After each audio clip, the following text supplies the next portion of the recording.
We'll be starting in just a couple minutes. Our safety meeting went over a little bit.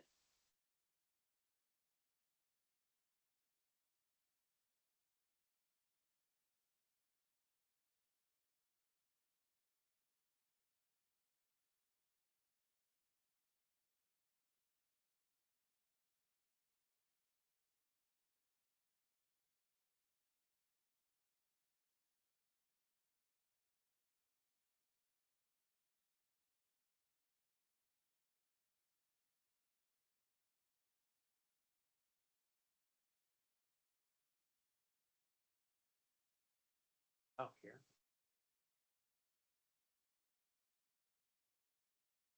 Step out.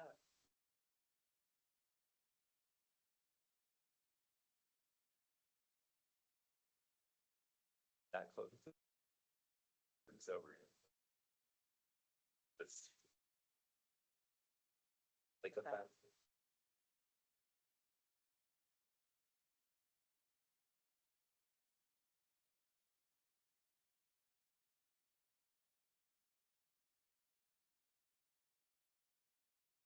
Okay, Mrs. Thomas, are you ready? Yes. Okay. Okay, I want to thank everybody for coming to the April 7th City Council meeting. Mrs. Thomas, will you call the roll? Mr. King, Here. Mrs. Sacks, Here. Mr. Cooney, Here. Mrs. Wise, Here. Mr. Rod, Here. Ms. Marshall. Here. Ms. Weiser. Here. If everybody who's able can stand for the Pledge of Allegiance.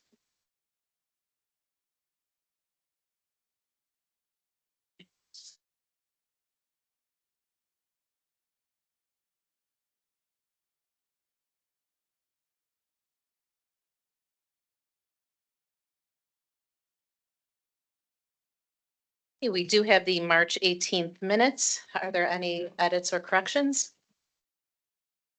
Is there a motion? So move. Seconded.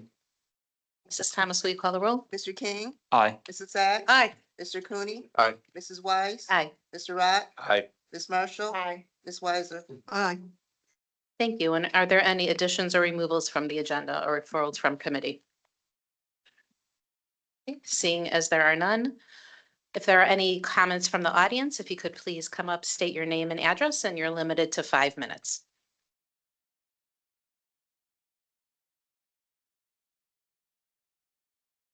Good evening. My name is Micah Meliscus. I live at 2592 University Boulevard. I just wanted to speak this evening in support of the resurfacing of Warrensville Center Road. I've done a lot of speaking recently and writing about the quality of the roads in the city and the budget that needs to be supportive of that. Having funds from the county and from the state to help us do that is a great step in the right direction.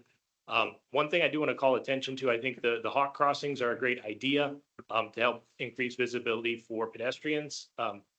However, one of the biggest dangers to pedestrians crossing large streets is car speed, right? Even with higher visibility on the crossings, if cars are going too fast, they're paying less attention. They feel safer to go fast and are less likely to be paying attention to the sidewalks and the people that are trying to cross. One of the best ways that we can improve on the comfort of drivers with being so fast is to narrow the lanes. Warrensville Center has particularly wide lanes relative to the speeds that we want people to travel at, especially when you have on-street parking and bike lanes that aren't protected. It makes the drivers feel like they have a lot of room to maneuver and more comfortable driving at highway-like speeds. I realize that by taking state and county funding, there's limitations on what we can change about the road when we resurface it. But I would please, I know that there was a study done by the previous city engineer that looked at some road diet options on Warrensville Center. We're also considering in the zoning to make that more of a mixed use, high density area where we would want people to be walking and spending more time. So again, having cars at high speeds and long distances to cross from one side to the other is going to prohibit people from doing so. So long term, I hope that we can keep that in mind is how we can make that a more pedestrian friendly intersection and crossing, not only at the locations that we're talking about putting the hawk signals at, but just the street lights, stop signs, all of those intersections. A big thing that causes people, again, not to walk is when they are not able to quickly get from where they want to go. And even with some of the designated crossings, you're still asking residents to walk up to half a mile between crossings, right? So if they're trying, I just want to get over there, I'm just going to jaywalk because I'm not going to walk way around to a signalized crossing. So again, that's dangerous for the pedestrian. So, you know, there was a traffic study done on Warrensville Center done in 2014 that showed the peak traffic numbers around 950 cars at rush hour. The design that we currently have with 2 lanes plus dedicated turning lanes gives you capacity of over 1,600 cars an hour. So it's way over designed as it currently is.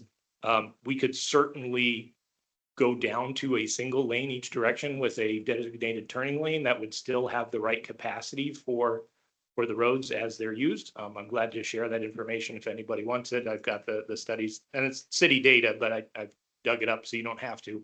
So again, I realize that's not on the agenda tonight.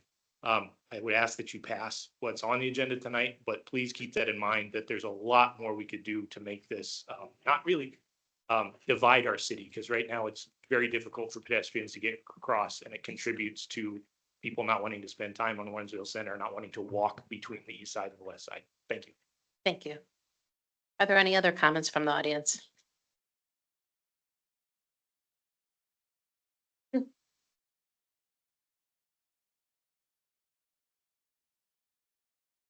Good evening, everyone. My name is Breon Pittman with Congresswoman Chantel Brown's office, and I am University Heights Community Liaison. I've attended multiple city council meetings, just observing, but I just thought I'd come in and formally introduce myself and share some upcoming opportunities from the Congresswoman's office, specifically the Congressional Art Competition. April 11th is our office's deadline. This is held annually to recognize and encourage artistic talent within our congressional district. We have annually a Service Academy nominations, which are held generally in December. We do the interviews. A deadline for applications is November.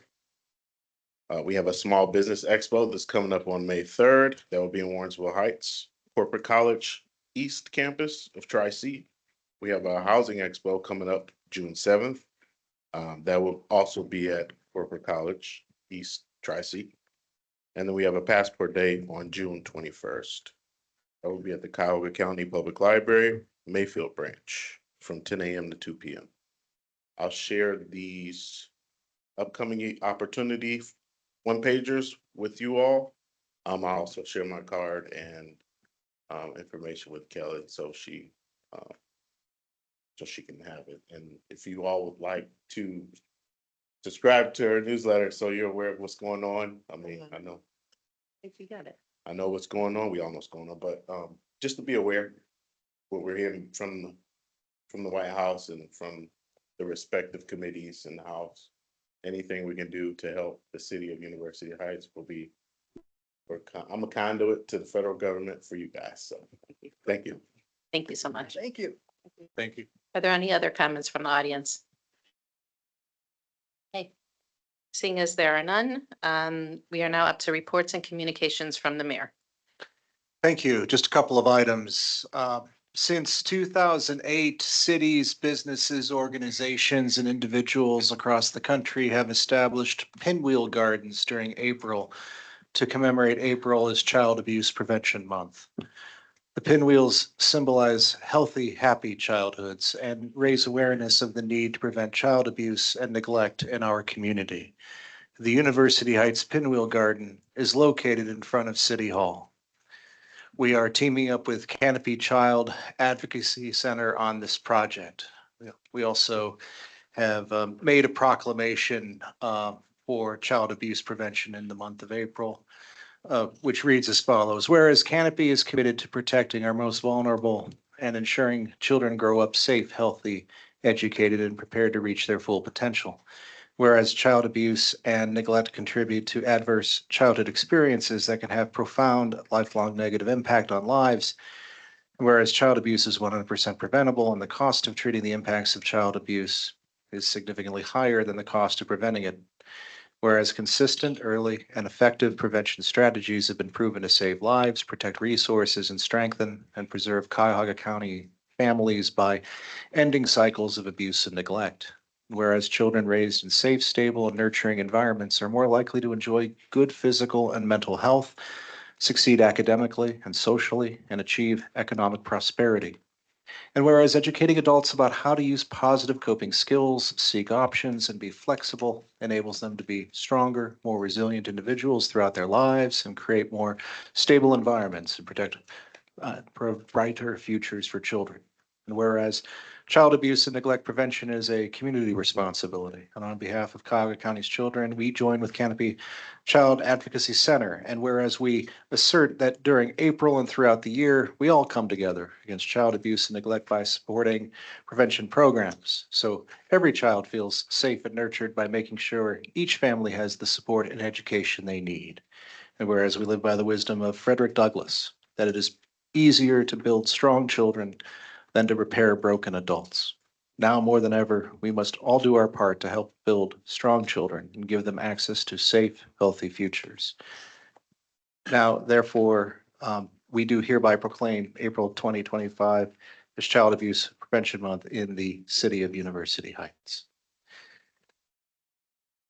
One final item, also issued a proclamation this month proclaiming April 2025 Poetry Month in the city of University Heights.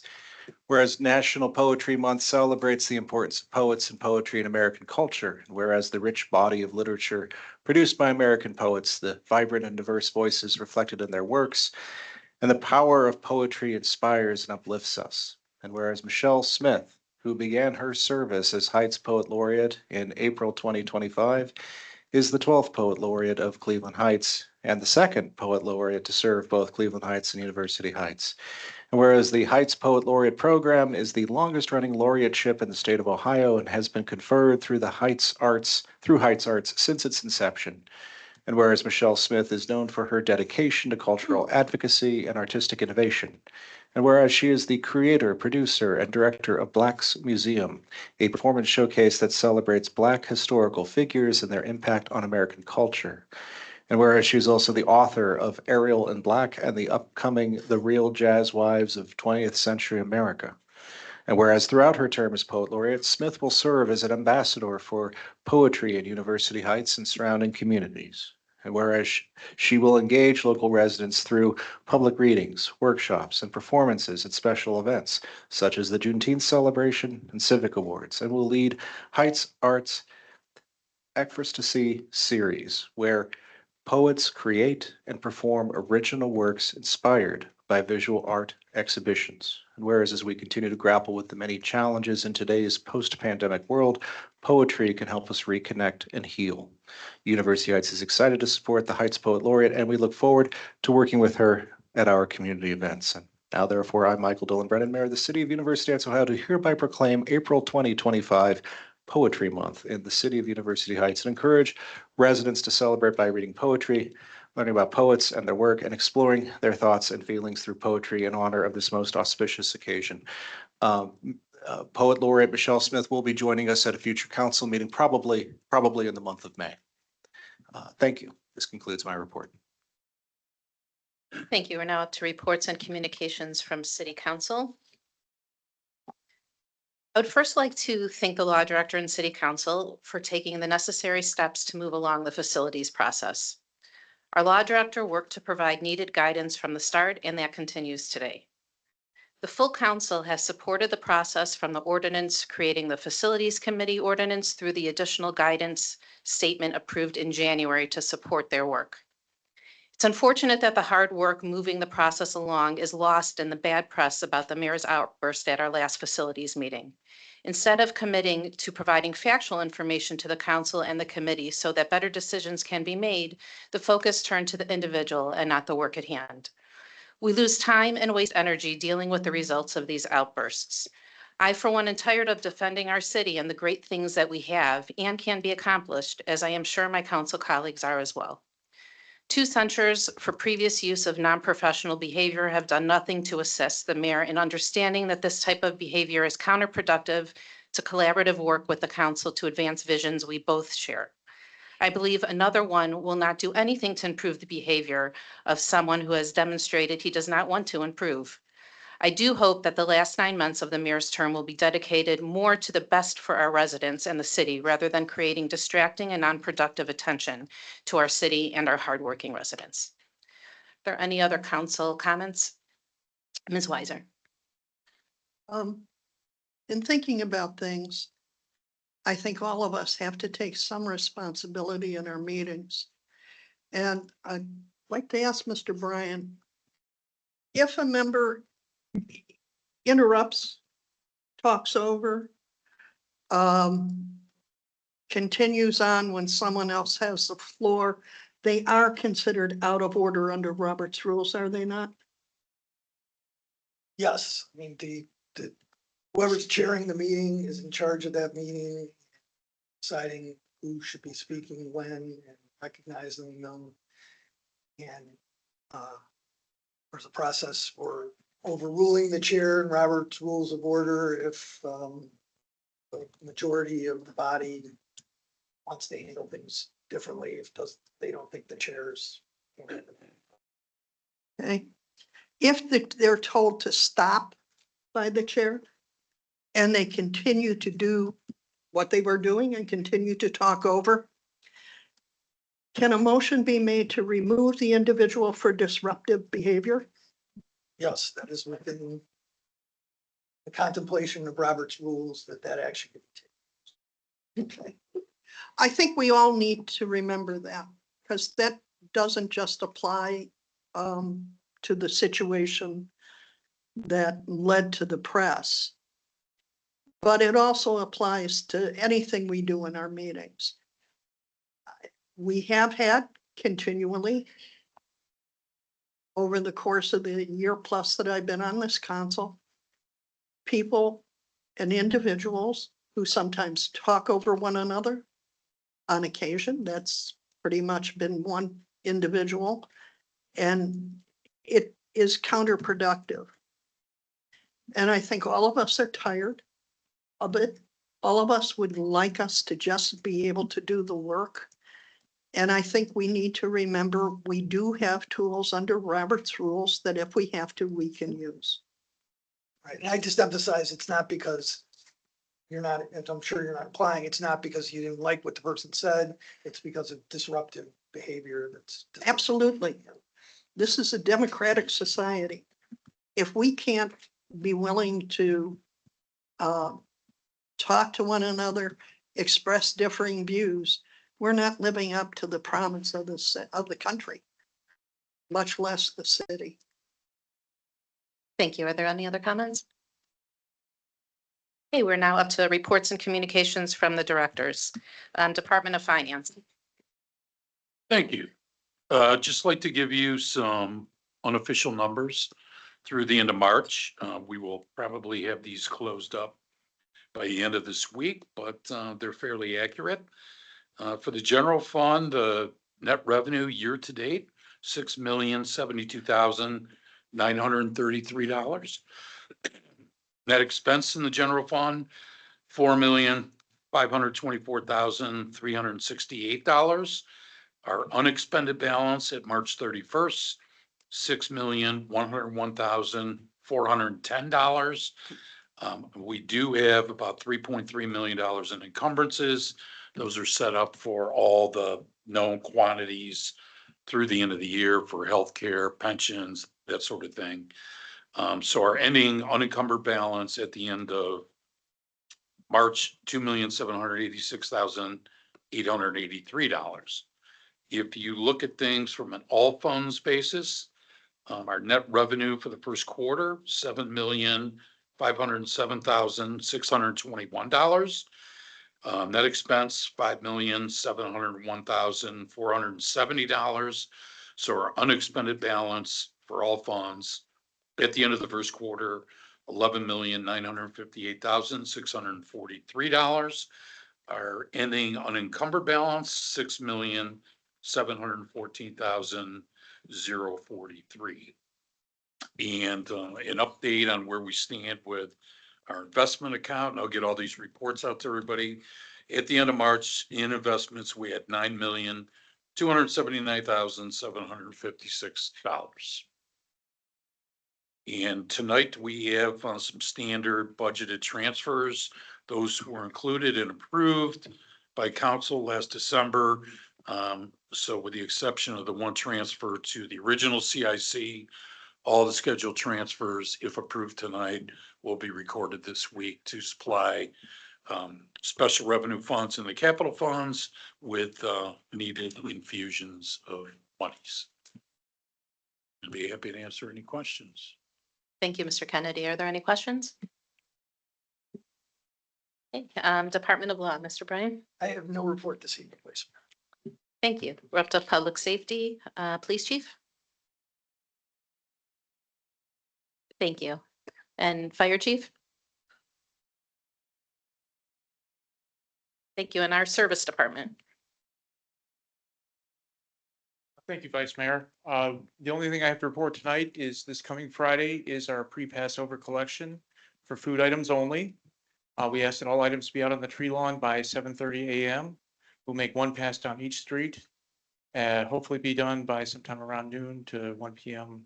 Collecting all items throughout the city for a one-time food only. Any non-food items will be left and will be the responsibility of the homeowner to schedule a special bulk pickup for those items. Thank you, Mr. Pennington. I have a question. Yeah, Ms. Weiser. Mr. Pennington, I noted that we were gonna do loose leaves. Are we able to do that? We have one truck going out doing loose leaves, began April 1st and continues. When would that stop? Right now, we are looking at the month of April. We will see where we're at that point, making determination whether to carry on. So just this month. The month of April, we try to use as a cleanup period, yes. Okay, but you're still collecting the bag leaves. Yes, we are. Okay, thank you. Mr. King. My question was covered by Councilwoman Weiser. Thank you. Okay, thank you. Thank you, Mr. Pennington. Thank you. Building Department. Thank you. And Housing and Community Development.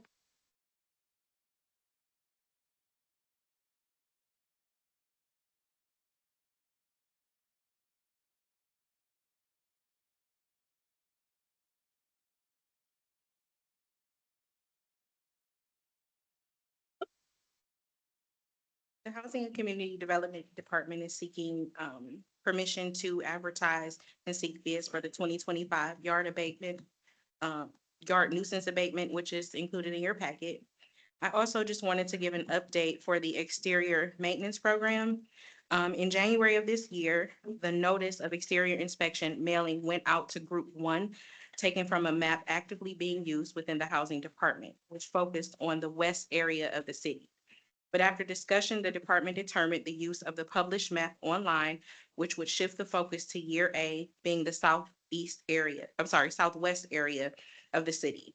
On or around February of this year, we requested a quote for this project from a printing company. And at that time received multiple ideas as well as various types of mailers, which required more discussion. This past Friday, I received an update from the printing company confirming the mailing is scheduled to go out tomorrow. Thank you, Ms. Weiser. And you know, I'm gonna ask this question.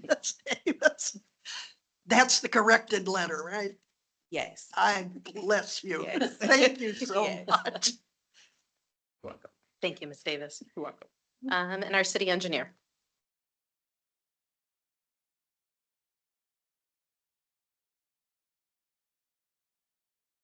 Good evening. No real report, just working on this year's projects and trying to close up last year's. Does anyone have any questions? Yes. Mr. Cooney. Thank you. Salisbury Road between South Belvoir, heading east, when is the expected completion date on that? There was some issues with Cleveland Water. They lost our project for a while, so the contractor had to go through some communications with them to prove that we did have an approved project and they should be able to work on it. So right now, the temporary water main is being tested. Once it gets 2 positive tests, they'll start digging and get the water main in. Once they start, it's only going to take, it should be done within about a month or so. And I know this project's been dragging on and on and on. The weather hasn't helped a lot. Would it be reasonable to say perhaps prior to Memorial Day? Yeah, I would hope so. That'd be reasonable. All right. Point. I'll try and get as soon as they start like actually shovels in the ground, I'll try and get a date for you on how long it's gonna be from that point. I'm sure we've all been asked, so just curious. Thank you. Thank you. You're welcome. Communications and civic engagement. And economic development.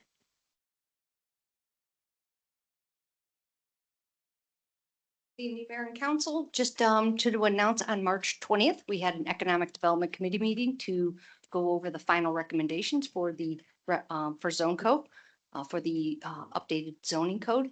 All of the recommendations after the meeting, Councilman Rock and I went over all the recommendations. They've been forwarded to the contractor, and then we'll be waiting for the first draft that will then probably begin the public meetings. That's all I have today.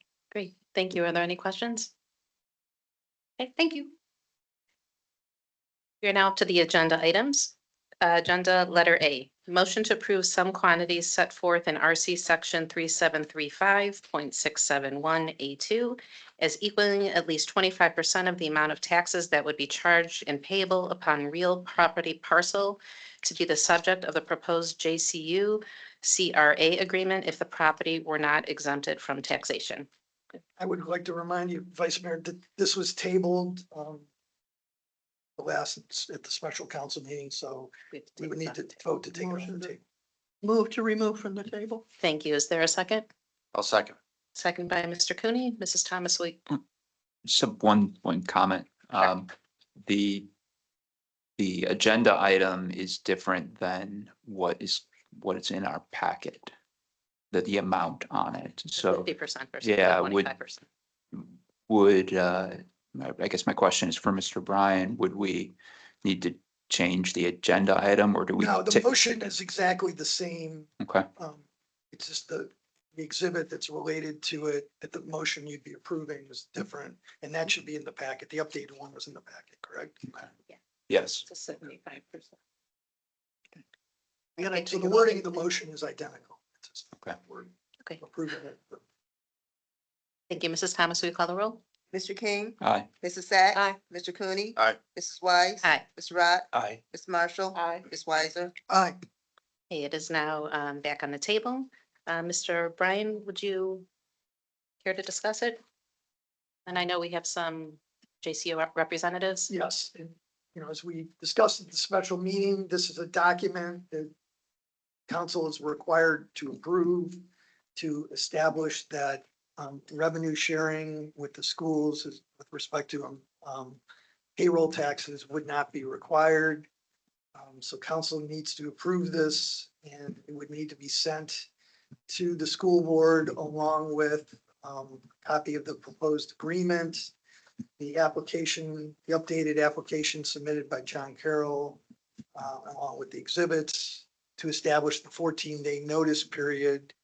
And then if it were approved, council would go on the council agenda for the first meeting in May. Thank you, And Mr. at that time, council would consider the actual CRA agreement to whether to approve that.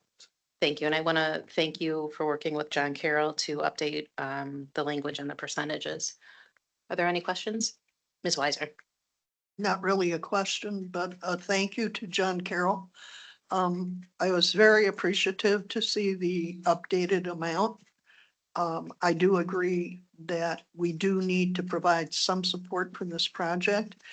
I think where we came down or where you were willing to come down is a testament to John Carroll working with the community as a whole, our school district, and also the city. And I'm looking forward to that building going up. Thank you. Does anybody want to come up to the podium and say anything before I continue comments? Jeremiah Spittle, Assistant Vice President of Facility and Auxiliary Services at John Carroll University, 1 John Carroll Boulevard, University Heights. Thank you for the consideration tonight. We really appreciate it. We do really honor and cherish our commitment to the community of University Heights and the partnership with the city and the city administration.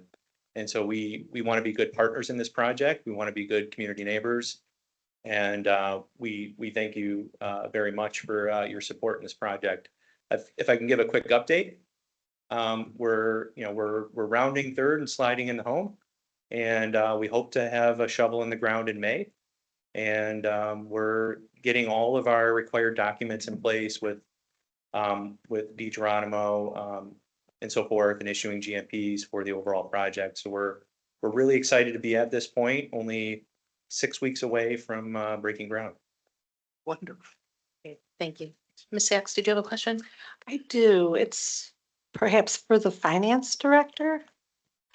As I asked at the last meeting, what is the total amount over 15 years that will be abated at 25%, At 25%? right? Is that what? This, we're at 50%, 50%. 50, I. Does do any- not Have that You have the. with me? Isn't it on the? so that- No. if you look at It's on the the form. form, Per year, number right, one. right. It's the market value, certified So, value now. $106,000 a year. It's times Yeah. 15 approximately. So that's 1.5 million, 1.5 15 million. years? I do appreciate John Carroll University negotiating and trying to make this better for the city. I'm a little conflicted because of the intent of a CRA community reinvestment area, which is to attract and incentivize building, which I know you're already well into the process, ready to put a shovel in the ground.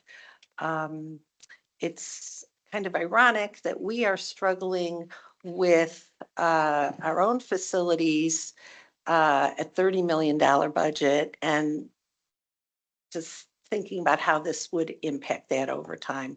Every little bit helping, and yes, this takes away from what we're trying to accomplish in the city.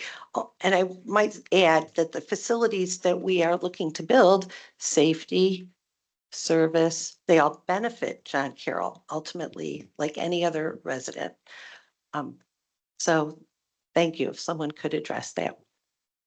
Thank you, Ms. Sacks. Makes Yeah, sense. sure.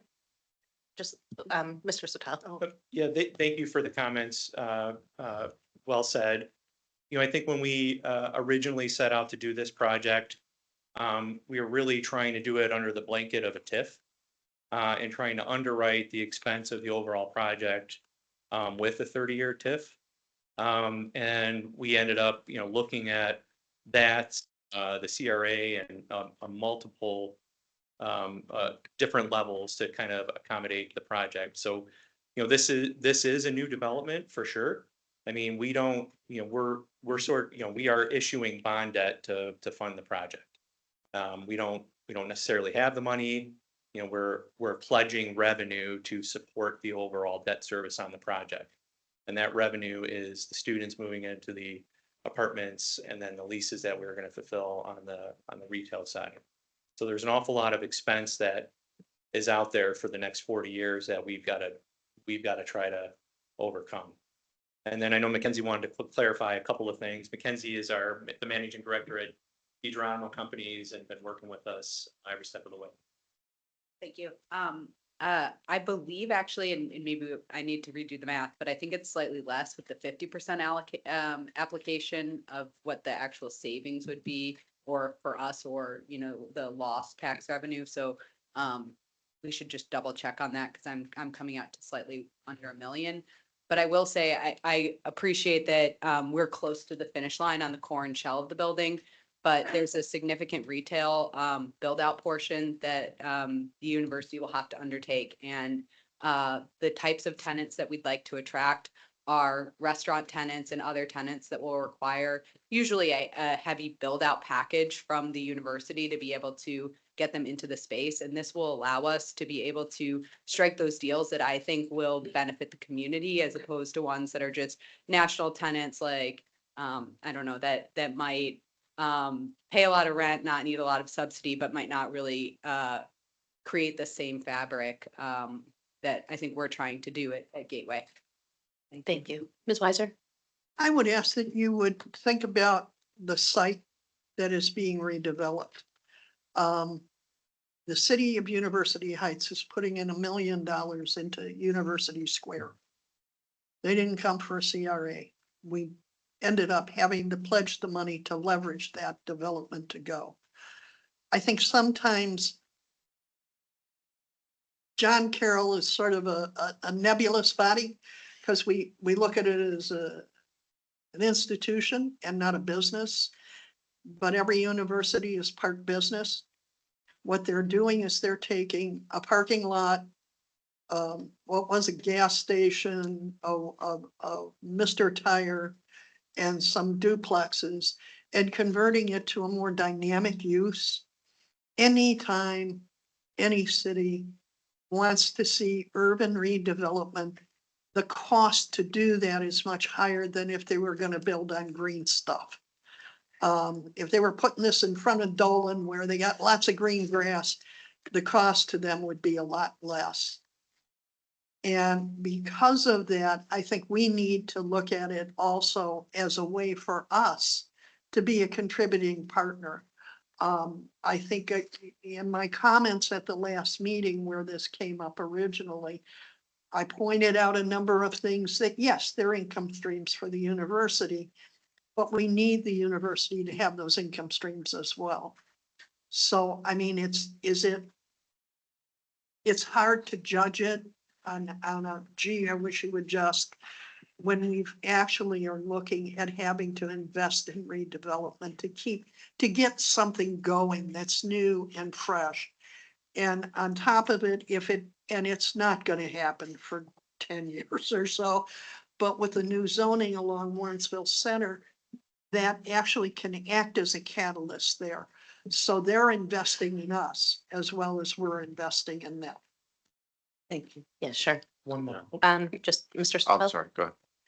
One more comment on that. So we're estimating the income tax generated from the retail side of things will be between 37 and 65,000, which I think essentially sort of cancels out the abatement that you would be giving us in the CRA every year. It's an estimate, not not set in stone, but that's kind of what we're seeing on our end. Thank you. Thank you. Mr. Cooney? Thank you. The question for Mr. Kennedy. Is the city receiving any monies at this point from the parcels where they are currently? Any parcels that are owned by John Carroll are tax exempt. All right, so we'd be essentially going from $0 to $106,000 approximately. Depending on how the parcels are reconfigured, I know there's some discussion on how that is because I understand there's a difference between how it's set up now and what the future is. Yeah, this would only apply to the parcel, the only parcel that would be taxable is the parcel that consists of the retail portion of the building. Right, so. And the commercial parking lot. Right, so we don't receive anything currently, but it could be $106,000. Am I understanding that correctly? Well, the taxes are a year in arrears, so I don't Right. know, depending on when the properties were acquired. I mean, the Mr. Tire and the gas station would be, and the houses would technically still be paying Yeah, okay. something, but once a year after John Carroll acquires them, they'd be Right. to zero. It's Okay, zero. thank you. Okay, thank you. Yeah, Mr. King? Thank you, Vice Mayor. I just wanted to thank John Carroll for working with us here. The 50% number is symbolic of partnership, so I appreciate you coming down. I'm really excited about this project, and it'll be a gateway for John Carroll, but also for the city of University Heights, for anyone coming in from the south. So thank you for your investment in our community. Thank you. Mr. Rock? Yes. So I see here that the estimated property tax per year is the 106,000. That's at the 50%. That's at the 50%.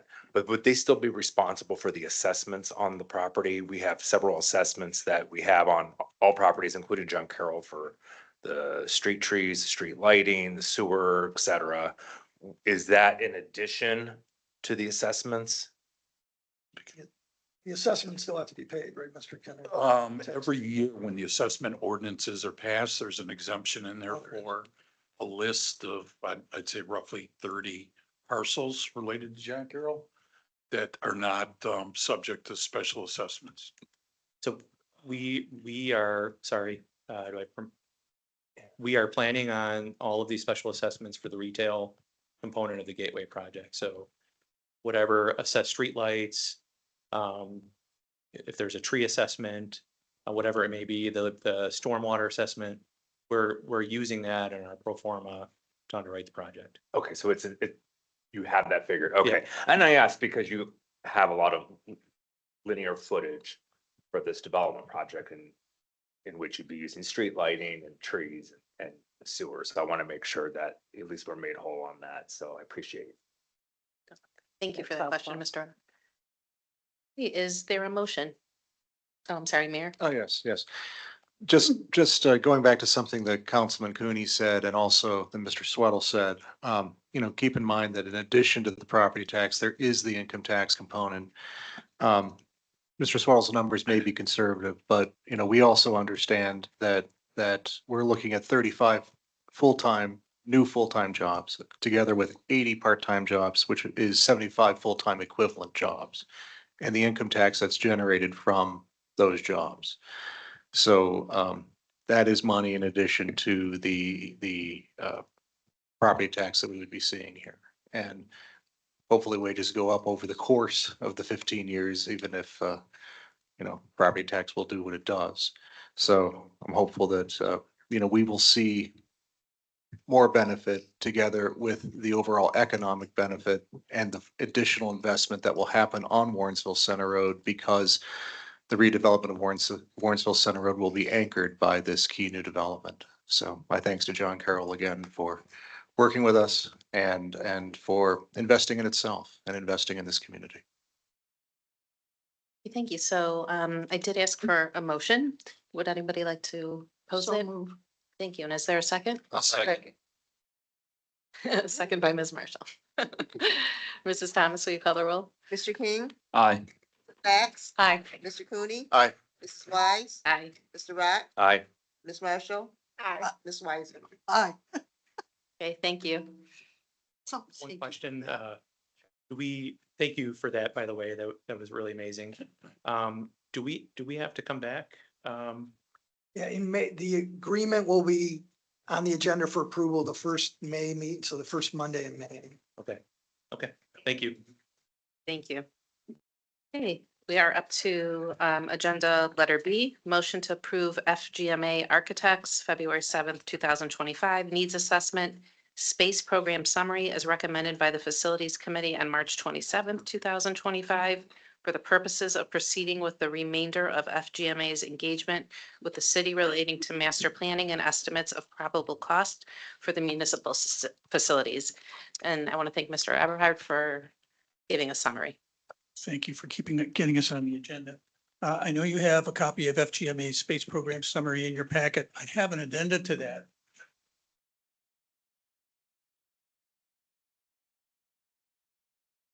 I would encourage you to understand that the costs you see that are giving you oxygen attacks are very preliminary. They don't, for example, also include the demolition of the existing buildings and site development that's going to be necessary. Although I learned from Ms. Atwater today that for the fire station they did at Concord, they were able to have their expenses for the demolition of the existing facility rebated by a county program. And she has forwarded to us the Cuyahoga County email address for that program here. And so it's our hope that by the time we get back master plans, we will have more detailed analysis of costs, all of the costs for your review. But the purpose this evening is to confirm the program and your permission for us to engage FGMA to go to the next step of their contract, which is to prepare 3 alternative master plans for the site. And one of those alternatives is the reason I've given you this other sheet. Some time ago, the mayor of Seven Hills contacted Mayor Brennan and asked if he had an interest in seeing their facility, which they had just built for their service department. We did. Mayor Ellen Pennington and I went and saw that facility. And it's a pre-engineered metal building that looks a little bit like the gym at, down the hall here at Wiley. And it was our expectation, and Ellen and Mayor's consent as well, that something like that would fit here, would be appropriate. And it's a dramatically different expense. Seven Hills spent $120 a square foot for that facility. Bear in mind that that is just basically a garage storage building, 2 offices and a restroom. Our needs are a little bit more complex when you get into actual vehicle maintenance facilities and the hardware associated with that. So we have tried to project that.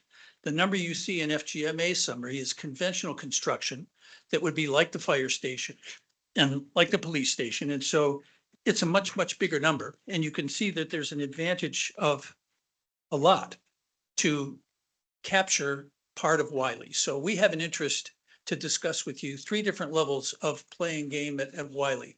One is to occupy the east-south corner of this site for the service department. We really can't do much at Silsbee and Warrensville until we get the middle of the Oreo removed so that we can access the rest of the site and do work. We'd like to get a relationship with the school board that gives us that property or allows us to acquire that property at a nominal expense, because you can see the advantage economically is substantial. I don't know if you've all seen the previous site studies for using that site for service. I have some 8.5 by 11s here if that's necessary and anybody needs to see them. It's been studied very preliminarily. FGMA has not done a site study there. That's the purpose of the master plans. And so one of our interests is capturing that. Another dimension of interest is the ability to relocate temporarily city hall uses that are currently external to city hall here, whether that's a temporary need or a permanent need. And obviously then it could be a permanent need, because one alternative that might be very cost effective is to relocate all of City Hall to Wiley in some shape or form or another. There's been an interest expressed in using some of the assets here that are unutilized for some sort of civic center as well. To that end, we are contemplating getting some sort of study done that would identify what the life expectancy is of some of these facilities here, because some of them were built relatively inexpensively for the conversion to accommodate the high school while the main school at Cleveland Heights was renovated. And some of us took a tour here last week and found a lot of water in the building in a couple of locations. But we also learned that the school board has $1 million gift from a very famous NFL player that grew up in Cleveland Heights for a STEM center project. And they are currently working on construction documents. And I'm not sure I should be saying this because I'm not sure this is public information, but they're currently looking at capturing about 6 classrooms here at Wiley for that STEM project and spending $5 million. They don't have that money yet, but they're preparing construction documents for that now. And so we're interested in having a conversation about how much of Wiley might be made available to us in some way, shape, or form. And to have those conversations, we think we need a little more expertise on just what's going to be needed here if we're going to take any sort of equity or ownership position in this building for the next 15 or 25 years. So that's an expenditure, and they have GPD doing this. I'm not a big fan of the work they did for us previously, or we wouldn't have had to start over with FGMA. But this is the kind of work that's very much in their wheelhouse. I think it's probably a $25,000 to $50,000 expenditure. And you can see the benefit in the red lines at the bottom of the sheet I handed out that show that capturing Wiley for the service department could be a very good move for the city and a very responsible expenditure with regard to taxpayer resources. So tonight, we're asking you for permission to approve the space need analysis FGMA gave us and to proceed with the master planning portion of the project and to further our investigation of the Wiley facilities. Thank you. Just a couple clarifying questions. Please. So you mentioned that there were 3 different adaptations that we wanted FGMA to procure for the master plan, correct? Yes. So those 3 are to have the service department here at Yes. Wiley, to relocate possibly temporarily or permanently City Hall here. Yes. And then what was the third? Well, the third is putting everything at Silsbee and Warrensville, looking at Silsbee and Warrensville with or without service, where we retain the existing city hall and add to it to meet all of those city hall municipal office needs. And the other one is knocking down city hall and seeing if it's more cost effective to build a new city hall at Silsbee and Warrensville. Okay, great. And then how, if this council votes on this tonight, how does our approved budget react with this? So, we said 30 million tops, 26 million plus what we have in reserves right now. That was voted on already. How does that react with this number, which is obviously higher? I hope you don't think I'm meaning this in a flippant way, but it doesn't. Until we get the master plan back and can look at those costs and then talk about phasing, that's when I think we can, not only then can we address those questions in a responsible manner and see how much of this we can proceed with in a safe and responsible manner. Yeah, That's if I may- exactly what I wanted. Yeah, and if I may, Bill and Vice Mayor, these estimates right here are just, rougher estimates than we'll have at the end of FGMA's work. They're gonna, once they do the master planning process, hopefully they will have numbers that are more based on the information they have at that time. And I'm expecting by then we'll have an owner's rep on hand to have a second voice and opinion on those costs as well that will make those reliable numbers. So in your expert opinion, we can be voting on proceeding with knowing that we have X a number of dollars to spend, even if Yeah. this plan is. We higher. clearly have an issue on completing all four components within that available sum of money. But until we have master plans with phasing implications, we really can't start anything. That's what I just wanted to get on the record, make sure everybody understands that before we proceed. Are there any questions? Mr. Ack? More of a comment to your point here, and these cost estimates are square foot costs of basically standalone buildings, not really combining any type of shared space or that sort of thing. So what we're looking at here are standalone buildings, cost per square foot. It looks like Mr. Everhard calculated at $661. Where I'm at with this right now, and I did vote in the facilities committee to approve this program. It was really more of a procedural vote to advance it to this step. But now that I see dollar amount associated with it, I have a little bit of sticker shock here. What we're going to be asked to approve is whether to approve this program so that FGMA may prepare the site planning and master plans. This is assuming that these buildings are right-sized. And I'm not sure we're there because when we reviewed the 1014 program, that was sort of the bare bones program for all the facilities. What was the absolutely necessity to operate efficiently? And from 1014 to the 27 program, seeing a large jump of about $3 million here. So that's something we have to consider is as they're doing the site planning, master planning, they would be doing it based on the larger size, which I'm not quite comfortable with. I don't know, seeing these numbers, I know we won't be able to afford it today. I don't know if we can afford it tomorrow. And I'm more interested in pursuing the right size program for the master planning exercise, especially since where we're at today in this economy of, the county already jacked up our property tax and all of us are going to be facing tariffs and that sort of thing. I don't want to have to ask the voters for money to fund this. So I, as a good steward of our dollars, would like to see the bare bones proceed, which was the 1014 program. Ms. Weiser? I was at some of the facilities meetings, which I found interesting. But I need some honest answers. Bill, and I think you might give them to me. This 10-4 program that with City Hall, we were looking at $62 million. Is that out of the GPD initial, here's what we really love and all the wants in it? It's Or is sort of it- that flavor, but it's from FGMA and it's really a summary of the wish list. The wish list, okay. Is this 1014 program real bare bones or is there some meat to it? I think it's very much bare bones. There is one significant little hiccup in it. In the service department, the vehicle maintenance facility was a 2,400 square foot component that was erroneously summarized at 240 square feet. So there's a 2,100 square Yeah, foot that's- error that's a there. big But difference. yeah, but other than that, I would characterize the 1014 as a bare bones program. Okay, and this 2-7 program, is this sort of with some additional wants? Well, it's I, bigger offices. It's a bigger ready room and lounge for the firemen. It's duplicate training rooms for police and fire. It's duplicate training rooms for police and fire that in the 1014 program were shared. So one facility would go in one building, the other would be on the other. They're both going to be at Silsbee and Warrensville. And that was viewed as a responsible bare bones designation.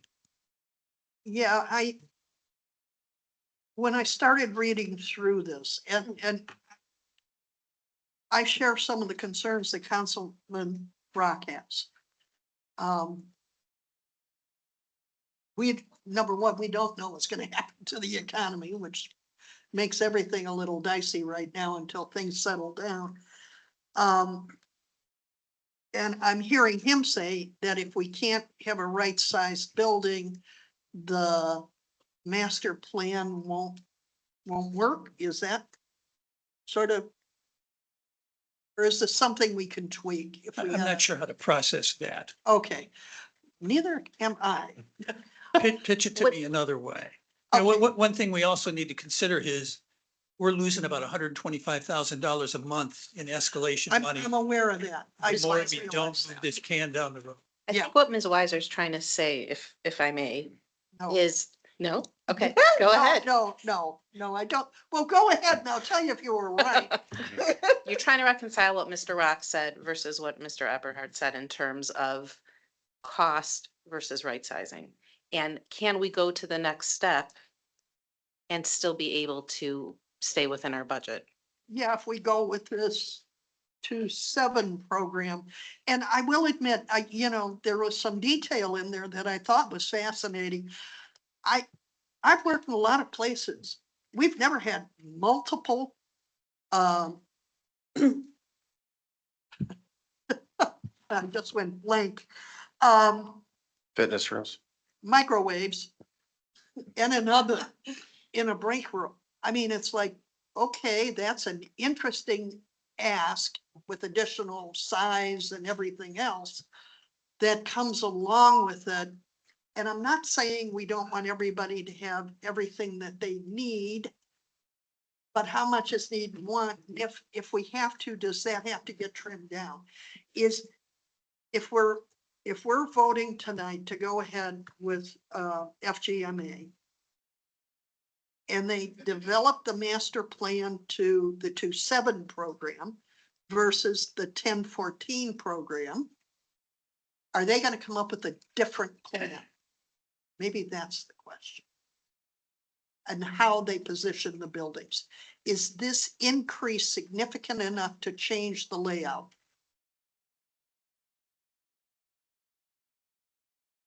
Perhaps only on the option that would consider trying to fit all four at Silsbee and Warrensville. Okay. So, But you can see the math there by percentage.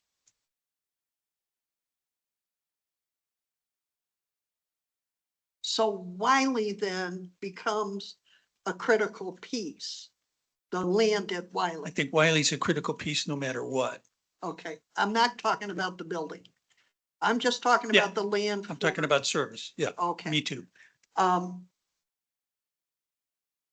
We've asked for that as a council. We've gotten nowhere.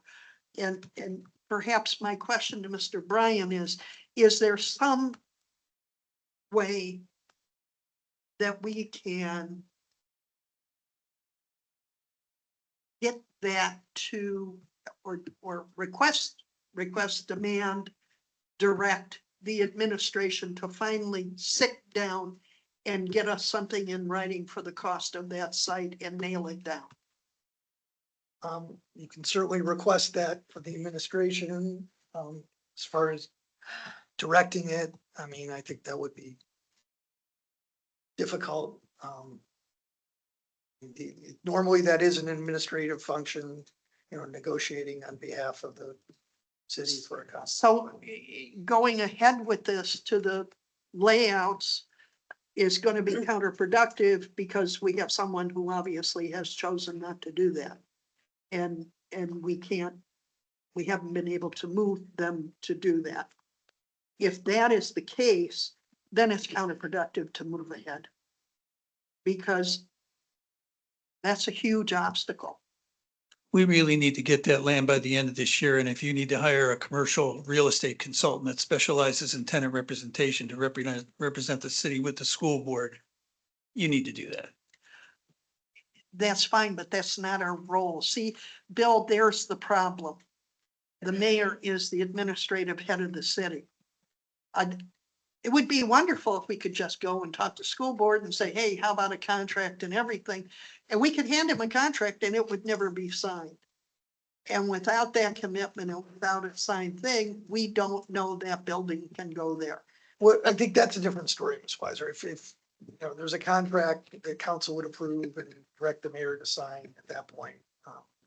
That's what council's entering into the agreement. I'm talking about negotiations. It's, you know, that's more the administrative function. I'm Getting not, to that I'm not phase. trying to be subversive here. I'm really not. What I'm doing is looking at a reality. And the reality is without that, this is gonna just stop, really.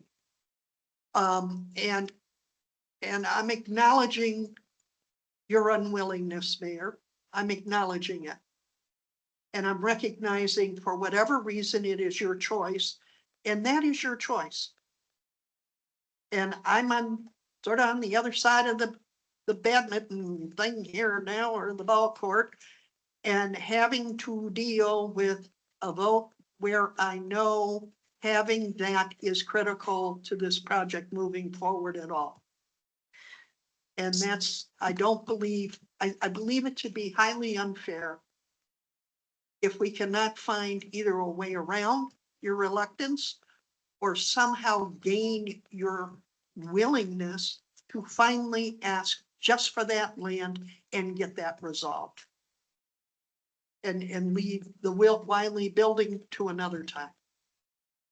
So I guess the question, Mayor, is if we go forward with this vote, are you willing to get together with the school board for 1 and 2 in terms of there's a 3-pronged program here where we need a master plan 3 different ways. The service yard at Wiley is one, and relocate City Hall temporarily / permanently at Wiley. Are you willing to move forward with those 2 pieces so we can go ahead and vote and move forward on the specialty architect next steps? Well, I reject the framing of the question. You should be voting to allow the FGMA architect, the specialty architect, to proceed with the next steps because you need this program regardless. This program needs to be done. There's other obstacles besides land acquisition. You know, I issued a memo back in January about how the funding proposal is unrealistic that this council has put forward, and that I won't sign off on that either. So, you know, I'm only going to be mayor through the end of this year. So when it comes to obstacles such as whether or not the city council wants to borrow $26.5 million without a guaranteed source of repayment other than our own general fund, which is fiscally irresponsible. And to do so at a time where, you know, we're facing a recession based upon current economic conditions, a self-inflicted injury by the present administration in Washington. You know, the idea that you're going to decide whether or not you would vote on this, irrespective of that, but, you know, not honoring the idea that we absolutely need the Wiley building for other things related not just to this project, but to community programming in general. Notwithstanding the proposed program, which I think word has been getting out here and there, that would use some of the classrooms for a STEM program through the school district. there is a lot more that is needed for the overall program and for community buy-in than whether or not we acquire land on the very corner of the property. Than when we actually need much more than this. Plus, we have an obligation to our community to take this underutilized asset in a way that the school district cannot and make it a utilized asset. So these are all things, these discussions go hand in hand and they all go together.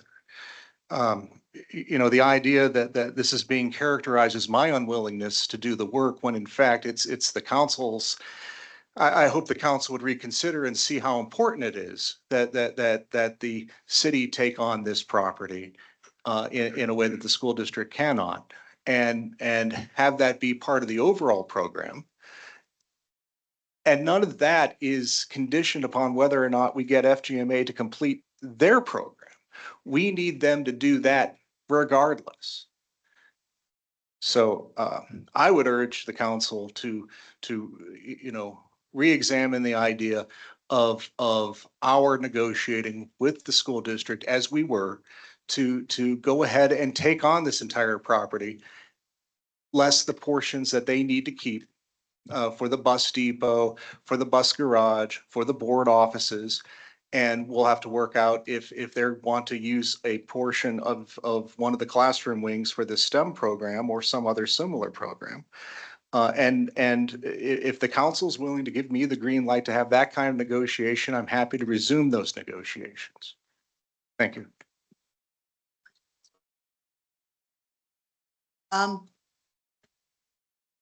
Number one, Wiley's been talked about a lot as a community center for 2 years. At no time have we been given any numbers. We have numbers. We have numbers for, let me finish. I have the floor. We have numbers for each and all of the buildings that we wish to build. Okay? If this was so important and such a committed thing, I would have anticipated in those 2 years, the administration of this city and its biggest backer would have sat down, worked out the numbers and handed us numbers and said, look, here's what we can do. Here's how much it's going to cost. Here's what we can do. We've got no numbers for anything. And that's part of the problem. And that's where the block is. If this is the best, as you have said, and as you have committed yourself to, that seems to me to be something very important to actually present to a council that you would like to agree to follow you into that. We have gotten no numbers. One. Number two, we know we need that particular piece of land. No matter what, that can be dealt with separately. And number three, although you like to say, oh, you can't do this, you're not allowed to do this, you're, with recession coming, we have to at least get this to a point where we know how much it's going to cost, where it's going to go in today's dollars. Then we can make some really hard choices. We can make a hard choice to say we can build one building. We can make a hard choice to say we can't do this at all. We can make a hard choice to say we don't know if the city can ever afford it. But we have to get to that final piece. That's where we need to go. And that's all that's holding it up. That truly is all that's holding it up. Your want, your need for Wiley, show me the figures. Show me how it will fit into our city budget going forward. Show me how much cash each year we will have to take to renovate it, to staff it, and to maintain it. and then I can jump on board. But all you have is an idea. Mayor? If this council would like to ask the administration to prepare a request for qualifications, a request for proposals for such things, if you are interested in seeing such numbers, I would welcome this council making a motion, if it is doing it in good faith, that we do that. And would be happy to pursue that. So, this is something where, just like I, as the mayor, wouldn't have been qualified to have come up with these numbers, I'm not qualified to come up with those numbers either. We need to seek outside assistance for this. And if this is something that the council person would like to see done, I would welcome your making a motion asking that we do that. And then we will come up with a request for proposal or request for qualifications and bring that back here for you to approve. And then we can go out to bid on that.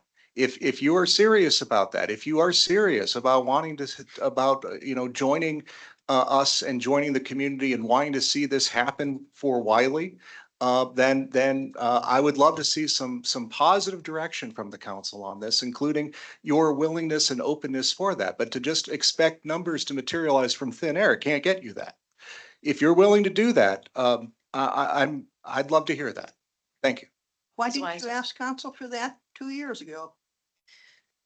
Okay, so before we move on with a vote for this, there was a president of council / vice mayor meeting with surrounding cities over the last couple of weeks. And one big piece that everyone was interested in was regionalism and sharing resources, because everybody is facing hardships at this point. So whether it's sharing community space with a South Euclid, with a Beechwood, with a Cleveland Heights, with a Shaker Heights, nobody wants to take on, and community centers were very specifically spoken about there. No one wants to take on a community center right now by themselves. They can't. Not one city there said they could. I don't see how University Heights could ever take a community center on by themselves right now. Now, if Wiley was willing to give us swing space, again, give us the service land, which, by the way, was supposed to be our land after the high school moved out anyways. That's a different story, but it would be pointless for an RFQ when every single surrounding city, some which have community centers right now, cannot even afford their community centers. So we need to start sharing resources. That would be a fruitless effort. If my opinion right now, if the mayor is unwilling to get a contract just for the land, is to put everything at the Warrensville site and be done with it. And that's what the next step is, because then we can really see what fits there, what doesn't fit there. Do we need to maybe, think out of the box a little bit and regionalize in some other ways also? That's my thinking right now. Mr. Rocky, you had a question. Yeah, and I'm glad you brought up the collaboration with neighboring cities, because Salt Dome was something else that was brought up. Right now, we do share a salt dome with Cleveland Heights, and they're looking at rebuilding their salt dome. And here we are at the table with them, like, well, we need a salt dome too. Why don't we do this together? So there are opportunities for that. I would like to, I recognize that the mayor mentioned that, this is not affordable at this point. But then I'm hearing he wants to add a fifth building, which is the community center, to this, which would add millions of dollars more. As I look at the square foot costs, now this is for new construction, so renovation, I don't know, maybe half as much. When we went on the tour of this facility last week, we learned that the building was 186,000 square feet. 133, Was it 133? 133. Why did I hear one? Okay. I heard 186. Did I beat you halfway? Maybe that included the BOE, I'm not sure, but that's what I heard. It's still a big Twinkie. It's a very large building, so even if we just take a portion of that at the square footage that we would need at I don't know, say $200-300 a square foot, I mean, we're talking about a significant ask on top of these numbers, so that I want to have you consider that. If we did take ownership of this building and the entire building, the entire site, and we saw later down the road that we didn't need the building and had to do either selective demolition or a full demolition. And now we're talking demolition costs today are between $7 to $14 a square foot. This building has asbestos in it. I'm gonna put it towards the high end. So, you know, hypothetically, we're at 186,000 square feet and say $14 a square foot, we're talking about significant costs in the millions. So those are things that we do have to consider. When we did do the tour of this building, there were some spaces that were nice. I think we could agree that the gym space is nice. Auditorium has nice features about it. Cafeteria is large. But there's a lot of classrooms that we don't need. I mean, I can't put my finger on how many classrooms exactly, but dozens and dozens of classrooms in this building. There's just a lot of extra space, and I can almost think that whole wing back there is really kind of useless to us.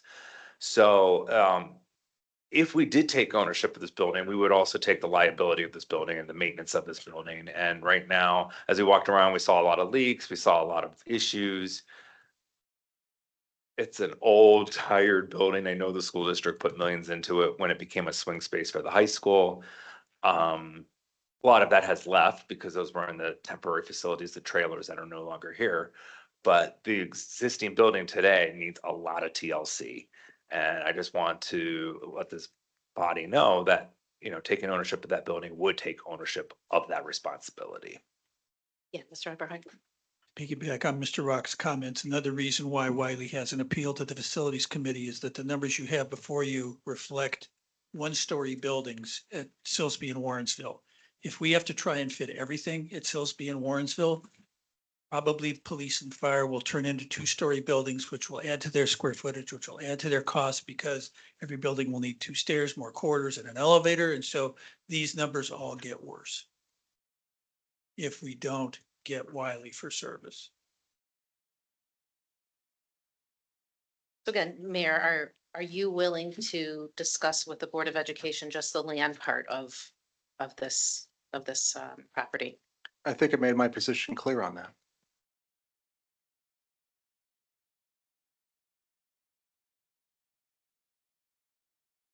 Are there any other comments? Ms. Sachs? Thank you. I appreciate all of the input. I appreciate your service. I did go on the Wiley tour last week. It was eye-opening. The amount of work and the amount of space, it's a lot. In terms of regionalizing or regionalization, I think that there are conversations to be had woven into this facilities discussion. We've touched on the senior services or whatever, I'm sorry, community center services. But what about the service department?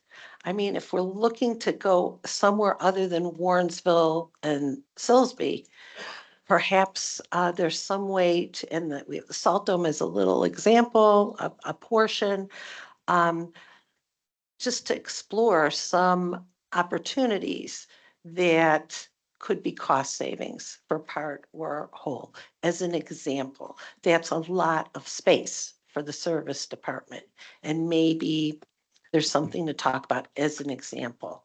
Something like fire and police, no, we need our own per se. But I think, and I'm not sure where that would happen, where those types of exploring types of conversations would take place. Thank you. Ms. Weiser? I'm going to go back to something we touched on. And I have to ask the law director, can the council direct the vice mayor to initiate talks with the school board regarding the land? Can we do? That would be within your power once the contract's there, then, you know, you obviously get in a conflict with what the mayor's going to do and what he's willing to sign and. But at least we would find out if it's a viable option. Because it seems Yes, to would be. me that for FGM, we need FGMA. We need to know if that land alone is a viable option. For all we know, the school board's gonna say no to that land alone because we have no way of finding out any type of communication with them, but what the mayor has chosen to selectively share with us. So at this point, it's almost like this works really well at making sure this whole project can't go anywhere. And it's frustrating because we have both we have police and fire especially that desperately need new facilities. And it's almost like we're punishing them for whatever reason, they're getting punished in this, and I don't think it's fair to them, to be honest. It's just unfair. It would be unusual, but it could be done, and obviously it's dependent on the school board's willingness to engage, you know, on that basis too, but council could make that motion that would authorize the vice mayor to have those discussions. So with that being said, however, I do feel that with our three options, we have to go forward anyways, because whether or not, obviously things have to be either right-sized or phased or something before we move forward anyways, but we still need the master plan and we still need those three pieces. So we can at least get this piece approved, then get through the next hurdle, which, you know, maybe it's not a hurdle, but maybe it will be. But in my estimation, I feel that we still need to keep moving forward to be able to get to our end goal, whatever that may be. And no one knows what that is right now. That's my opinion. Mayor? I would agree with that as well. We should be going ahead and approving the committee's recommendation, the FGMA, and get back to them about doing the three programs. So I would urge you to focus on that and approve it this evening. Thank you. Okay, so just to reiterate, Mr. Aberhart, the three pieces are moving service here at Wiley in that land, relocating either temporarily or permanently City Hall at Wiley. Yes. And then the third is everything over at Warrensville and Salisbury. Right, with the nuances of also Freebie in there. preserving the existing city hall building, part of it, all of it, Yeah. or 3A, 3B.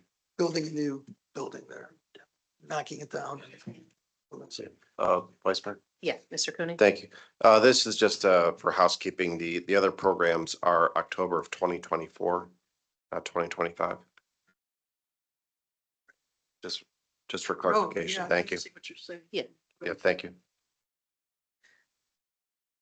Okay, so I will make a motion to approve the FGMA Architects needs assessment space program to proceed with the remainder of the engagement with the city relating to master planning and estimates of probable costs for the municipal facilities.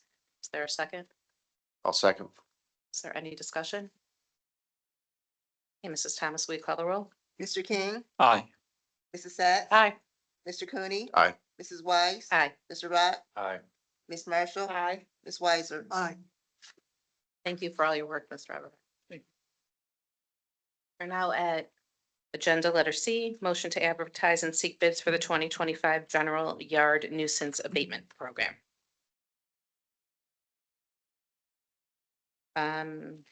Mayor, you did right, or Ms. Davis, I don't know if you wanted to speak on this? She's still here. Yeah.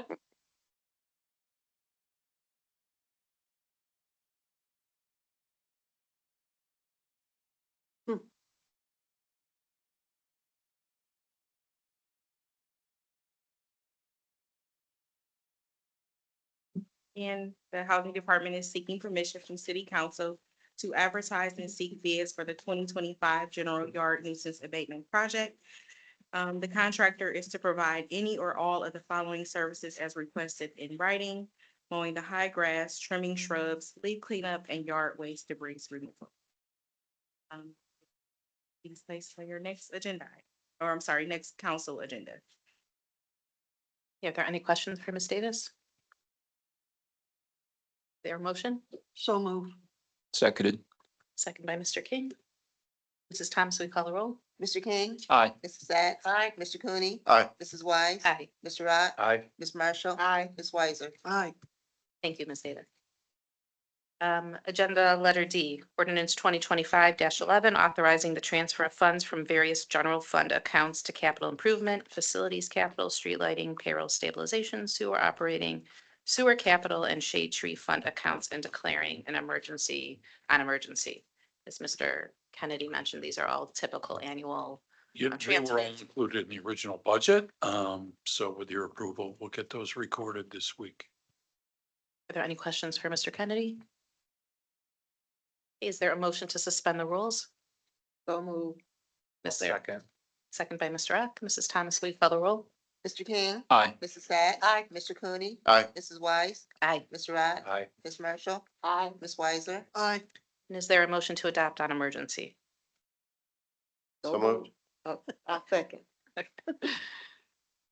Mrs. Thomas, will you call the roll?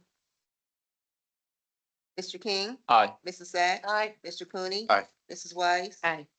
Mr. Rod? Aye. Ms. Marshall? Aye. Ms. Weiser? Aye. Thank you. Letter E, Resolution 2025-12, requesting Cuyahoga County to proceed with the resurfacing of Warrensville Center Road from Fairmount Boulevard to Mayfield Road, and resolving to pay 100% of the cost for preliminary design engineering, construction, and construction supervision for the work associated with installing hawk signals at the intersections of both Hillbrook Road and Trainmore Road within the city of University Heights. Don't know if Ms. Maccabee, you wanted to talk about this, or? I Yeah, I think can Mr. Bryan start if you was going to. So this was a request from the county who's managing the project in our city in South Euclid. It's a joint project. And this is just asking them to proceed, and, you know, the hawk signals are outside of the scope of the project. So this is requiring the city to commit that this is something we want them to design into the project. So they will, with the final design specifications, add the hawk signals in, and the project will go out for bid with the hawk signals. They've estimated the cost for the total of the two signals at $250,000, so $125,000 each. The city did get a NOACA grant in the amount of $251,000, a safety grant that would pay for this work. So as long as the work comes within that $251,000, the city will not have to pay anything. If it comes in over budget for these items, the city would have to pay the difference. Thank you. Just one question before Ms. Weiser. So in terms of the NOACA grant, did our engineer apply for that? How did we obtain that? I believe it was something that was applied for a while ago, right, Mayor? Yes, Mr. Engelbrecht applied for that. Okay, thank you, Ms. Weiser. So these are being added to the project. Well, I think weren't they in were the original contemplated, but yes, the city wants us to commit that we want it as part of the project.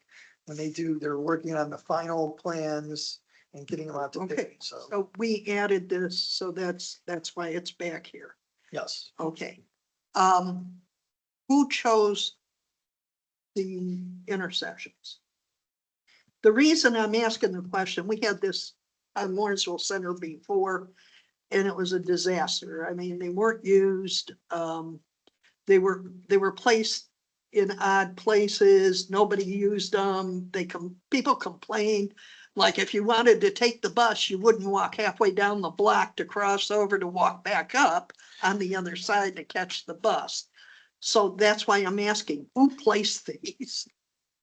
Guessing in the application, we designated where they are. I'm not sure if we could ask them to move them to different locations at this point where the plans are finalized. If the council person is talking about the mid-block crossings, the project that Mr. Engelbrecht applied for involved moving the crosswalks back to the corners. I agree that the mid-block crossings aren't working out the way one might have hoped. I don't think they need to be included in the next iteration of Warrensville Center Road, and the idea was to put these crossings back at the corners. So is that Hillbrook and Traymore? I believe that's correct, yes. Are there any other questions? Ms. Rath? What exactly is a Hawk signal? Is that the name brand or? Is it- Ms. Monkby, you want to take this one, or Mr. Pennington? Something new today. Unfamiliar. Oh, okay. I don't know. So, So they're large signals that are suspended. across the roadway? No, I don't think it'll go all the way across the roadway. I think it'll go on, Like an hour. it'll cantilever over Kind of like the Clifton driveway. Boulevard and Lake or Cleveland area or? I know, okay. And then it'll either be the walk symbol when, you cross, or it'll be an X, I think, when it's not safe to cross. And vehicular traffic would have to yield to the pedestrian Yeah. or when that's activated? Yeah. Okay. Mhm. Oh, yeah. I do cross that street when I run and it's very difficult, so. that Well, would be this will nice. help. That would help. Thank you. Is there a motion? So moved. Is there a second? I'll second. Second by Mrs. Sacks. Mrs. Thomas, will you call the roll? Mr. King, Aye. Mrs. Sacks. Aye. Mr. Cooney. Aye. Mrs. Weiss. Aye. Mr. Rock. Aye. Ms. Marshall. Aye. Ms. Weiser. Aye. Okay, thank you. Letter F, motion to approve LNE Group lobbying contract. Yes, there's a memo in the packet, but the city is interested in continuing lobby services with L&E Group for capital projects for the city. Scope of the work in the previous engagement ended with when the continuing resolution was passed by Congress last year, or not last year, last month rather, and signed by President on March 15th of 2025. Prior to that, we'd had the support of Congresswoman Chantel Brown for a 1.8 million congressionally directed spend, or CDS, also known as an earmark. That continuing resolution took all of these projects off the table for fiscal year 2025. This project would have been for the manhole separation project, for which we already have $700,000 in state money. Meeting with Lee Weingart of L&E Group, L&E is willing to lobby for University Heights for the following: to go back to Representative Brown to again advance the manhole separation project, which we believe she will be receptive to, and also to go to Senators Marino, Senator Husted for the restroom project for Walter Stinson Community Park. These projects are both important to the community, and he's willing to undertake, or L&E is willing to undertake, seeking the inclusion of both of these projects in the next federal budget. However, the timelines for submission are already upon us, with Senator Marino's deadline for the next year's budget being this Friday, April 11th. So we want to act fast to retain L&E to do this work immediately in order to be considered. We have in the packet the previous agreement that was executed, for everyone's reference, together with attachment 2, which is to resume lobbying for the manhole separation project, and attachment 3, which were the park restrooms. These are things that I would urge the council to authorize us to pursue. Thank you. Thank you. Mr. Kennedy, I just don't remember offhand. Did we have this in the budget? I believe there's a little over $23,000 in this year's budget for this. Okay, thank you. Ms. Weiser?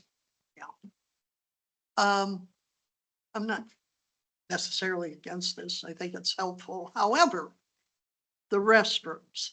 I've been asking about the restrooms since 2023. And it started out as less than a $90,000 project, and now it's up to $305,000. So I sure would love it if we would finally be, at least get a sense of what's going on with those bathrooms, that they are now 3 times the cost that originally was projected in 2023. Are we sort of gold plating them now? What? No, we were expanding the number of restrooms as well as doing an upgrade to the electric at the gazebo all together as one project.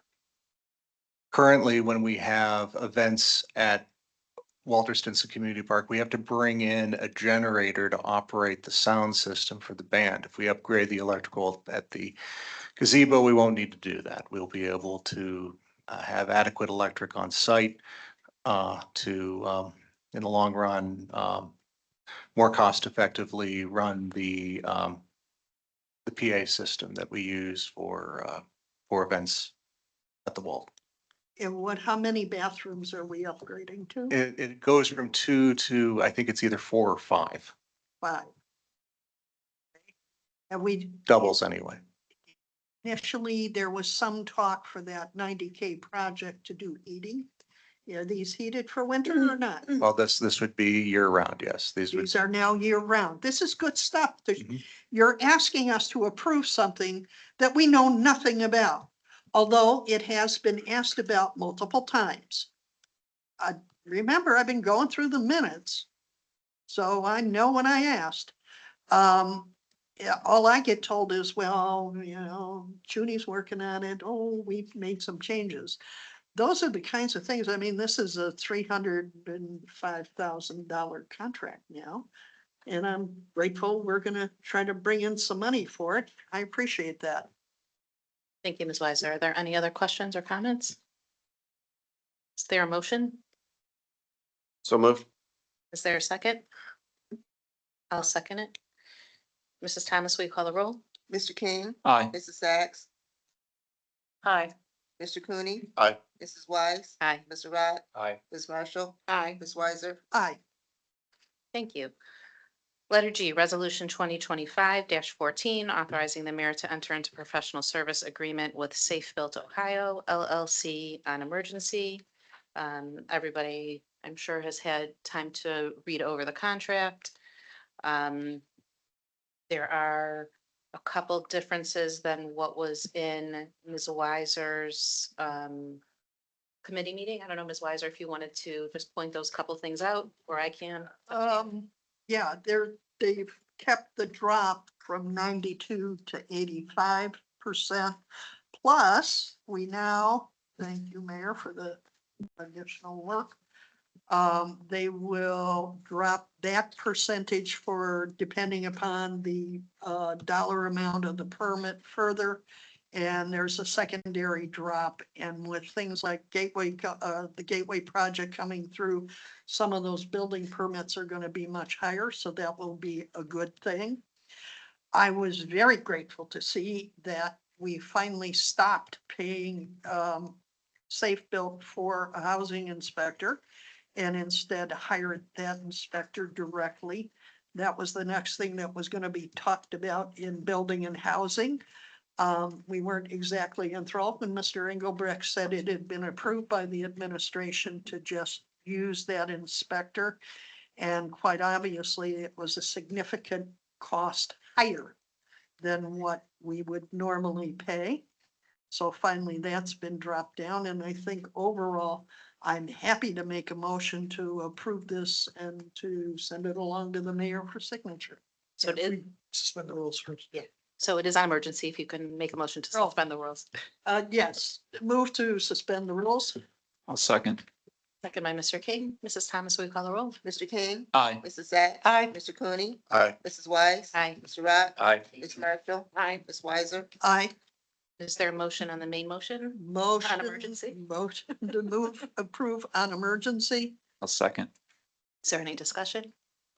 Mrs. Thomas, I'm sorry, Mr. King. Thank you, Vice Mayor. I just wanted to thank Mr. Kennedy for providing numbers on what we were paying Safe Build, what the permits were, and then again to thank the mayor for bringing the number that we were paying them just down a little bit more. Makes it a little more palatable. So I appreciate the good work. Thank you. Okay, anything else?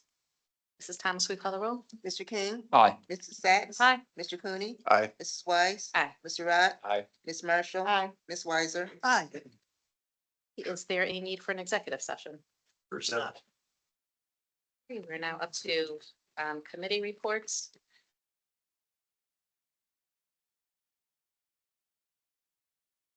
On building and housing. We had a very good meeting on 3/31. We did request, we finally received a job description that contained information that we had been asking for. I was very grateful to the mayor and also to our HR director. And we did request some minor changes to it. We're gonna start that with the meeting on the 21st. And that should not take a long period of time for a decision there. We'll also be discussing the second floor porches. We've been asked by some individuals to really look at the current requirement on the second floor where you have to put a railing on the porch area. If you have a door that leads out to it, they've requested maybe us looking at that and finding some extra things that would secure the door from the inside if a railing is not put on it. So we'll be talking about that. We will also be talking about the delay in implementation of ordinances that we've encountered after we pass things here in council and nothing moves forward. Some new business is also a discussion of fines for not complying with the grass ordinance. At the end of last year, we put a whole slew of stuff on assessments where fines went unpaid. And there was a brief discussion in council about potentially offering a minor discount to see if that money could come in and we don't have to stick it on the assessments that go onto the property taxes. So we'll be talking about that. And I also have a call out to the council for other things that they want to discuss before the end of June, before we recess for summer. So we're going to be busy. We also have a joint meeting on the 15th with service and utilities. There is only one thing we need to get done, and that is the tree ordinance. We had a very extensive discussion of that at the last joint meeting. We've sent Councilwoman Sachs, who's the chair of service and utilities, and I sent to the law director a list of what we did decide, because we talked about taking some things out and having it in a separate document. There was consensus on that. And there were some other questions that were raised that we're hoping to finalize or at least get resolved at that meeting so we can get the tree ordinance moving, and then we can get to work on weeds and grass in the joint meetings. Thank you, Ms. Weiser. Community outreach, Mr. King. Thank you, Vice Mayor. So we've been streaming with the new Teams Room solution our past couple meetings, been getting some good feedback from the community. Hearing that the audio quality is much improved with the new system. There's still some things we're working through with how the video system works. There's some issues with some of the seats in the middle with people being excluded this evening. It decided to ignore the mayor. There's some overlapping in there. So there are some times where the vice mayor appeared twice. So some tweaks that we need to do. I'm going to actually see if Starfish can join us at one of our meetings. I believe that they can make some tweaks on the fly. But overall, we're making a ton of progress here, and it's something that we're actually able to use on a regular basis now. So I'm really glad that we're at this point. We can still make it a little better though.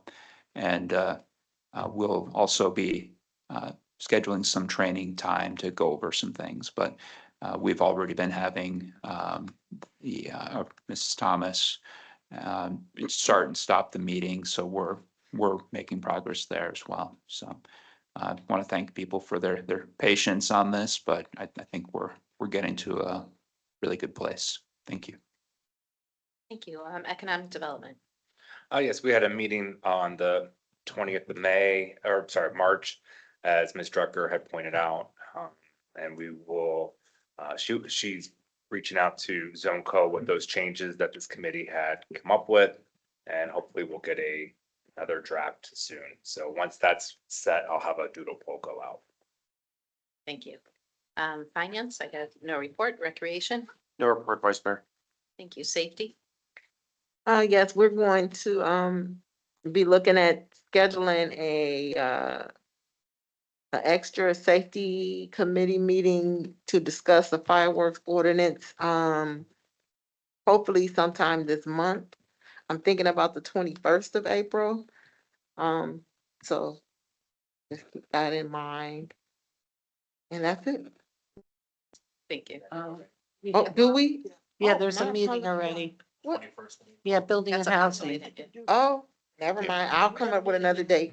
I'll come Do up a with another doodle. date. Yeah. I think, okay, we can talk later. Yeah. Thank you. Thank you. Service and utilities. Thank you. Thank you, Councilwoman Weiser. We have actually made two reservations for our joint meetings. The first one, as she stated, will be on April 15th. Regarding the trees, we realize we still need to talk about weeds and shrubs and rest of that. And so that next meeting is posted for Monday, June 9th. So we don't have any gaps. We try to finish this up if possible. There's also sandwiched in between a Service and Utilities Committee meeting on Monday, May 12th. Thank you. Thank you, Ms. Sachs. And then committee of the whole, there is a meeting at the end of April regarding the parade ordinance. Are there any other reports of special committees? And any unfinished and miscellaneous business? Is there a motion to adjourn? So moved. Second by, motion by Mr. Cooney, second by Ms. Weiser. Mrs. Thomas, will you call the roll? Mr. King? Aye. Mrs. Sacks? Aye. Mr. Cooney?